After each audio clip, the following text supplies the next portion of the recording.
following opinions are solely those of BoatTest.com and its test captain. Hi, Captain Jim from BoatTest.com. Today we're doing a complete test and review of the Bayliner 185. Let's start our inspection at the hull. The deadrise at the transom is 19 degrees. That is about as deep as hulls go in this size range, and it should do a good job of cushioning the boat at speed through a light chop.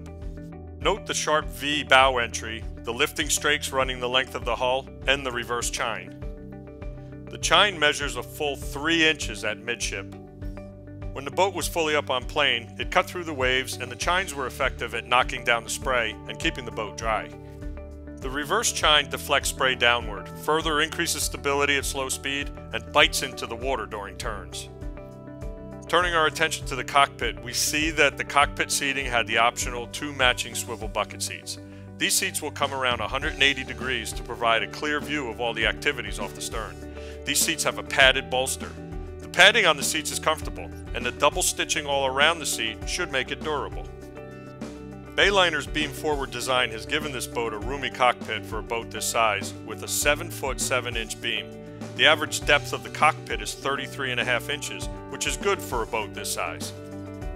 There's a large index storage locker with stainless steel latching hardware for stowing the ski gear and water toys. The snap-in carpet is optional. The port console has a lockable glove box, inputs for an MP3 player, and a waterproof 120-watt AM/FM stereo, and a stainless steel cup holder. At the helm, we find a non-glare brow under which are all the basic instruments. There is the usual array of gauges: fuel, oil pressure, speedometer, tachometer, trim, and volt. I like the analog gauges in black and silver at the dash panel. The steering wheel is padded and comfortable to the touch. The boat is equipped with rack and pinion power steering, which gives positive response both when maneuvering around the dock at slow speed and when turning at high speed. Tilt is standard.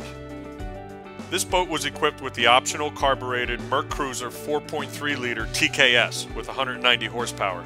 Notice how the engine hatch cover is held up by a gas assist strut. On the port side of the engine compartment is the battery box, and there's additional storage space. The outdrive was a Merc Cruiser Alpha 1. So let's get her in the water and get underway to see how she performs. The Bayliner 185 BR we tested had a length overall of 18 feet, a beam of 7 feet 7 inches, and a draft of 3 feet 1 inch. With an empty weight of 2,368 pounds, 11 gallons of fuel, and 2 people on board, we had an estimated test weight of 2,855 pounds. With the 190 horsepower engine powering our test boat, we reached a top speed of 46.2 miles per hour at 4,500 RPM. We took 3.8 seconds to reach planing speed and accelerated to 30 miles per hour in 10.9 seconds. The Bayliner 185 is an easy boat to trim. Just get her up on plane and set the trim to approximately 1/4 on the console trim gauge. Setting the trim too high will make the bow start to bob up and down, and the boat will begin to lose speed. Just lower the trim until the bow stabilizes. We also found with the 185, we had no problem getting a wakeboarder up and on the water. She handled remarkably well with a tube attached as well. In turns in the higher speed ranges, the boat leaned into the turn and was responsive to the helm, providing the operator with a good sense of control and confidence. In my opinion, this hull is as good as any in this size range, and operators should have confidence in it. The boat handles excellent when pushed in hard over turns at higher speeds and choppy water. I did not encounter any chine walking or oscillation from side to side. The boat will naturally shave off hull speed during these types of maneuvers, keeping everyone safe and on board the boat. It would be hard to get in trouble with this boat. We tried. Even in reverse, the Alpha 1 drive provides good pull to guide the boat easily into the docking area. The increased deadrise angle of the hull and the extended reverse chine give her a solid, stable platform during slow-speed docking maneuvers.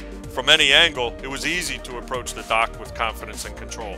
Overall, in all of the conditions we encountered, the Bayliner 185 responded well to the input at the helm.